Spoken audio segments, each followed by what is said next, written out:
இப்போ பரமசிவன் வந்தார் சார்,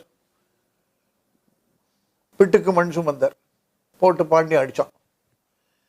அந்த அடி எல்லாருமேலேயும் விழுந்தது இருக்கட்டும், அவர் அடி வாங்கினாரா இல்லையா? அவர் சிவன்றதுனால அப்படியே பெரும்பு நின்று இல்லை, விழுந்தது அவர் மேலே உழக்கொண்டு தான் மற்றவனுக்கு இல்லாமல் விழுந்தது. ஸோ ஒரு பூமியில் இறங்கி வரும்போது மனிதர்களுடைய குணங்களெல்லாம் அவர்கள்ட்ட பார்க்கலாம், ராமர்கிட்ட பார்க்கலாம். நீங்கள் நிறைய இடத்துல ஒரு மனுஷன் மாதிரி தான்.